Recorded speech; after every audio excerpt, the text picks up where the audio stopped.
Assalamualaikum warahmatullahi wabarakatuh. Perkenalkan kami dari kelompok 1 kelas B1 2019 dan di video kali ini kita akan mencoba membahas mengenai komunikasi dan interpersonal skill untuk mata kuliah kewirausahaan dengan dosen pengampu Bapak Usman Arifin MPD. Tapi sebelum itu izinkan saya memperkenalkan diri dulu. Nama saya Lili Nurlina dan saya ditemani oleh dua orang teman saya yang bernama Irma Dayanti dan Ina Dania. Selanjutnya saya akan menjelaskan mengenai komunikasi dan interpersonal skill.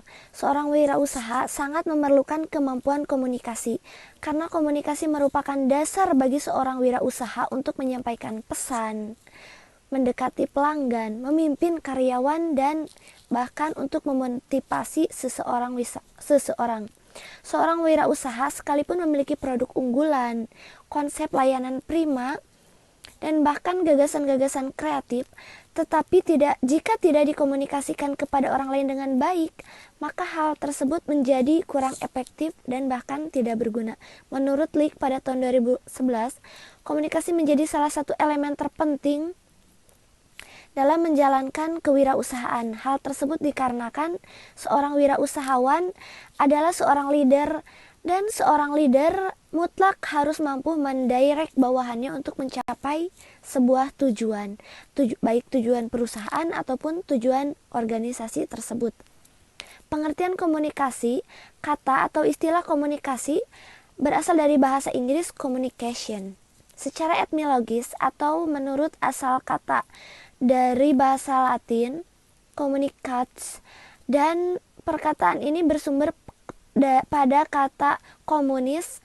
Ya, kata komunis memiliki makna berbagi atau menjadi milik bersama, yaitu suatu usaha yang memiliki tujuan untuk kebersamaan atau kesamaan makna. Baik, untuk selanjutnya yaitu ada komponen komunikasi. Komponen komunikasi diantaranya ada lingkungan komunikasi. Yang pertama, lingkungan komunikasi atau konteks komunikasi setidaknya memiliki 3 dimensi, diantaranya yang pertama fisik, yang kedua sosial psikologis, dan yang terakhir ada temporal. Yang pertama fisik. Fisik adalah ruang di mana komunikasi berlangsung nyata atau terwujud.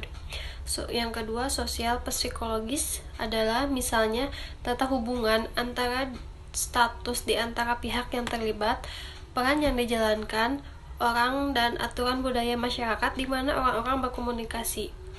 Yang terakhir ada temporal atau waktu. Temporal atau waktu mencakup dalam hitungan jam, hari, atau sejarah di mana komunikasi berlangsung. Untuk yang selanjutnya ada sumber penerima. Sumber penerima, kita menggunakan istilah sumber komunikator penerima komunikasi sebagai satu kesatuan yang tak terpisahkan, untuk menegaskan bahwa setiap orang yang terlibat dalam komunikasi adalah sumber atau pembicara, sekaligus penerima atau pendengar. Yang ketiga ada encoding decoding.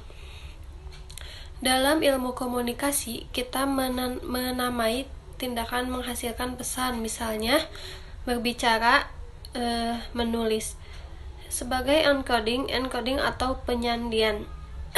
Dalam menuangkan gagasan-gagasan kita ke dalam gelombang suara atau ke atas lembar kertas, maka kita menjelmakan gagasan-gagasan tadi dalam kode tertentu. Untuk yang keempat ada kompetisi komunikasi. Kompetisi komunikasi ialah mengacu kepada kemampuan seseorang untuk berkomunikasi secara efektif. Untuk yang kelima ialah pesan. Pesan komunikasi dapat mempunyai banyak bentuk. Kita mengirimkan dan menerima pesan ini melalui salah satu atau kombinasi tertentu dari panca indera. Walaupun kita menganggap pesan selalu dalam bentuk verbal, lisan, atau tulisan. Untuk yang keenam ada saluran. Saluran komunikasi adalah media 2, 3, atau 4 saluran yang berbeda-beda secara simultan. Untuk yang ketujuh adalah umpan balik. Umpan balik adalah informasi yang dikirimkan balik ke sumbernya. Umpan balik dapat berasal dari Anda sendiri atau dari orang lain.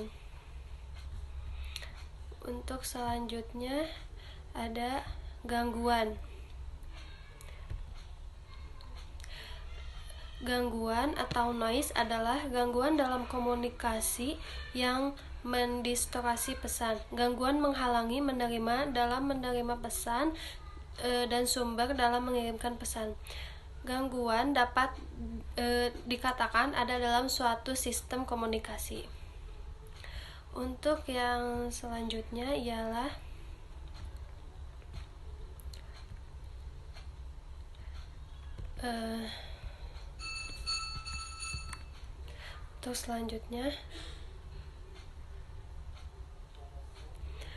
tujuan dan fungsi komunikasi. Tujuan dan fungsi komunikasi dapat menciptakan rasa pemahaman, tingkat penerimaan, dan motivasi, terutama untuk menjawab hal berikut: who say, what in, which channel, to whom, and in which effect.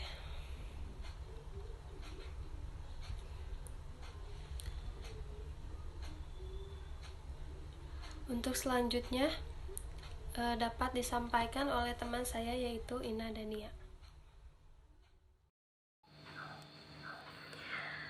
Selanjutnya adalah komunikasi ke atas, ke bawah, horizontal, dan silang. A. Komunikasi ke atas, upward communication. Komunikasi dari bawahan ke atasan yang mencakup sistem-sistem saran, kebijaksanaan, pintu terbuka, mendengarkan keluhan-keluhan karyawan, dan survei semangat. Komunikasi ke atas dalam sebuah organisasi dapat diartikan bahwa informasi mengalir dari tingkat yang lebih rendah ke tingkat yang lebih tinggi. B. Komunikasi ke bawah, downward communication. Komunikasi dari tingkat yang lebih tinggi ke tingkat yang lebih rendah dari suatu organisasi, mencakup pedoman perusahaan, publikasi ke dalam, memo, papan buletin, dan rak informasi. Komunikasi ke bawah dalam sebuah organisasi berarti bahwa informasi mengalir dari jabatan berotoritas lebih tinggi kepada yang berotoritas lebih rendah. C. Komunikasi horizontal, horizontal communication. Tipe komunikasi ini memungkinkan para manajer pada tingkat sama dalam satu organisasi mengkoordinasikan kegiatan lebih efektif, misalnya rapat staf dan konferensi tatap muka. Komunikasi horizontal terdiri dari penyampaian informasi di antara rekan sejawat dalam unit kerja yang sama. Unit kerja meliputi individu-individu yang ditempatkan pada tingkat otoritas yang sama dalam organisasi dan mempunyai atasan yang sama. D. Komunikasi silang, across communication.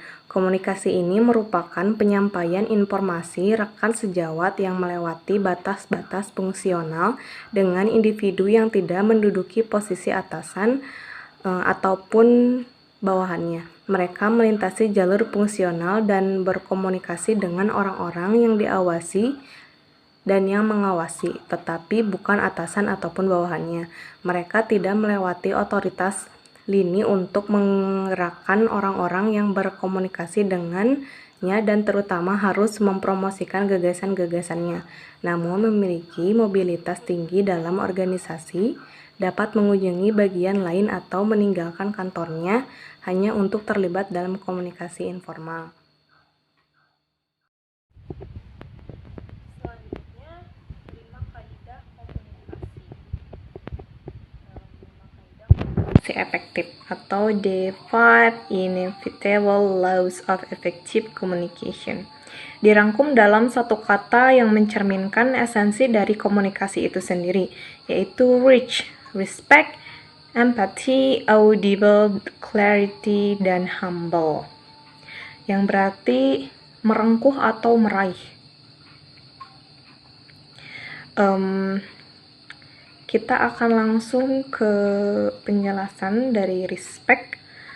Respect kaidah pertama dalam berkomunikasi secara efektif, khususnya dalam berbicara di depan publik, adalah sikap hormat dan sikap menghargai terhadap khalayak atau hadirin. Hal ini merupakan kaidah pertama dalam berkomunikasi dengan orang lain, termasuk berbicara di depan publik. Pembicaraan atau presenter harus memiliki sikap atau attitude menghormati dan menghargai hadirin. Harus diingat bahwa pada prinsipnya manusia ingin dihargai dan dianggap penting diakui. Jika dalam presentasi harus mengkritik seseorang, lakukanlah dengan penuh respek terhadap harga diri dan kebanggaan orang tersebut. Kemudian B, empathy. Kaidah kedua adalah empati, yaitu kemampuan untuk menempatkan diri pada situasi atau kondisi yang dihadapi oleh orang lain. Rasa empati akan memberi kemampuan untuk dapat menyampaikan pesan atau message dengan cara dan sikap yang akan memudahkan penerima pesan atau receiver menerimanya. Oleh karena itu, dalam berbicara di depan publik, pembicaraan harus terlebih dahulu memahami latar belakang, golongan, lapisan sosial, tingkatan umur, pendidikan, kebutuhan, minat, harapan, dan sebagainya dari calon hadirin atau audiens. Jadi sebelum membangun komunikasi atau mengirimkan pesan, pembicara perlu mengerti dan memahami dengan empati calon penerima pesan sehingga nantinya pesan akan dapat tersampaikan dengan tanpa ada halangan psikologi atau penolakan dari penerima. Empati berarti kemampuan untuk mendengar dan bersikap perspektif atau siap menerima masukan ataupun umpan balik apapun dengan sikap yang positif. Banyak sekali dari orang yang tidak mau mendengarkan saran, masukan apalagi kritik dari orang lain. Padahal esensi dari komunikasi adalah aliran dua arah. Komunikasi satu arah tidak akan efektif manakala tidak ada umpan balik, feedback yang merupakan arus balik dari penerima pesan. Oleh karena itu, dalam berbicara di depan publik, pembicara harus siap untuk menerima masukan atau umpan balik dengan sikap positif. C. Audible.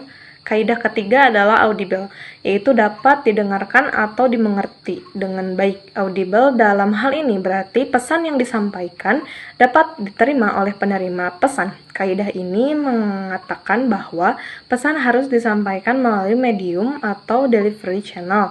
Sedemikian dapat diterima dengan baik oleh penerima pesan. Hukum ini mengacu pada kemampuan untuk menggunakan berbagai media maupun perlengkapan atau alat bantu audio visual yang akan membantu agar pesan yang disampaikan dapat diterima dengan baik.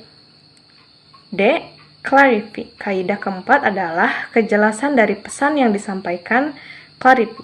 Selain bahwa pesan harus dapat diterima dengan baik, maka kaidah keempat dengan itu adalah kejelasan dari pesan itu sendiri, sehingga tidak menimbulkan multi-interpretasi atau berbagai penafsiran yang berlainan. Clarity juga sangat bergantung pada mutu suara dan bahasa yang digunakan. Penggunaan bahasa yang tidak dimengerti oleh hadirin akan membuat pidato atau presentasi tidak dapat mencapai tujuannya. Seringkali orang menganggap remeh pentingnya clarity dalam public speaking, sehingga tidak menaruh perhatian pada suara dan kata-kata yang dipilih untuk digunakan dalam presentasi atau pembicaraannya. Humble. Kaidah kelima dalam komunikasi yang efektif adalah sikap rendah hati. Sikap ini merupakan unsur yang terkait dengan hukum pertama untuk membangun rasa menghargai orang lain. Biasanya didasari oleh sikap rendah hati yang dimiliki. Kerendahan hati juga berarti tidak sombong dan menganggap diri penting ketika berbicara di depan publik. Justru dengan kerendahan hatilah pembicaraan atau presenter dapat menangkap perhatian dan respon positif dari publik pendengarnya. Kelima, Hukum komunikasi tersebut sangat penting untuk menjadi dasar dalam melakukan pembicaraan di depan publik. Dari pemahaman terhadap prinsip komunikasi, diharapkan seseorang dapat berkomunikasi lebih baik, terutama berkomunikasi dengan efektif dengan pihak lain, yaitu memahami hakikat komunikasi, proses terjadinya komunikasi, syarat-syarat terjadinya komunikasi, dan komunikasi antar pribadi secara efektif. Assalamualaikum warahmatullahi Sekarang wabarakatuh. kita akan Di sini melanjutkan saya akan pembahasan mengobservasi ke tentang hasil penjualan observasi keripik kita. Ibu Elis. Assalamualaikum Ibu. Ya, berdasarkan hasil Perkenalkan dulu, observasi dengan Ibu kita siapa? ke lapangan, Ibu Elis. kebetulan Ibu kita Elis mengunjungi Rizky. beberapa Sudah berapa lama tempat berjualan ini? yang berjualan Sekitar keripik. 2 tahun lebih. Dan 2 tahun ternyata lebih. hampir di Apa semua saja yang warung-warung dijual kecil, ya? bahkan Banyak ada warung keripik besar juga, pisang, alfamart, keripik singkong, dan ada lagi sebagainya, kacang ternyata telur, lumpia, dan banyak awalnya kenapa Ibu memilih berjualan menyediakan keripik, Awalnya menjual keripik. coba-coba. Nah, Coba-coba saja, coba-coba. apa sih keripik itu? Lama-kelamaan Ya, ternyata belajar keripik dari kecil hingga adalah sejenis kesini. makanan ringan Belajar terus. berupa irisan tipis dari ubi-ubian, Setiap jam berapa buah-buahan, itu? atau sayuran yang Dari digoreng jam 5 dalam sampai jam 6 minyak sore. untuk Iya. menghasilkan Kalau rasa puasa yang ini gurih, sama. renyah, manis. Biasanya Omset juga setiap dicampur dengan berapa? bumbu-bumbu Kalau rempah tertentu. sekitaran 200 atau 250. Nah, Dengan dari modal sana dari kita awal kepikiran untuk menciptakan suatu produk, tetapi yang bisa dikonsumsi oleh semua kalangan. Maksud di sini semua kalangan itu bisa disukai oleh remaja, orang dewasa, remaja, ataupun orang tua yang punya penyakit atau enggak bisa tetap mengkonsumsi. Nah, akhirnya berapa lama? Ya 1 hari lah, 1 hari. Jadi tidak memakan waktu lama penemuan ya. Oke, baiklah. Seperti itu observasi dari kritik Ibu Elis. Terima kasih. Wassalamualaikum warahmatullahi wabarakatuh. selanjutnya mengenai manfaat pepaya itu sendiri akan dibahas oleh rekan saya, Ina. Manfaat pepaya muda untuk kesehatan. Pertama, melancarkan saluran pencernaan. Kedua, mempercepat penyembuhan luka. Ketiga, menangkal radikal bebas. Keempat, menjaga kesehatan kulit. Kelima, meningkatkan daya tahan tubuh. Dan terakhir, meredakan nyeri. Oke, di sini ada cara membuat keripik pepaya itu sangat mudah. Bahan-bahannya juga, langkah-langkahnya juga di sini sangat mudah. Terakhir kita akan mengemas si pepaya itu dengan sedemikian rupa menariknya. Bukan hanya itu juga, kesimpulan dari peran komunikasi dan di kewirausahaan itu sendiri, yaitu kita akan mengkomunikasikan kegunaan atau manfaat dari pepaya itu sendiri kepada halayak. Saya pikir cukup untuk video kali ini. Mohon maaf jikalau ada kesalahan. Assalamualaikum warahmatullahi wabarakatuh.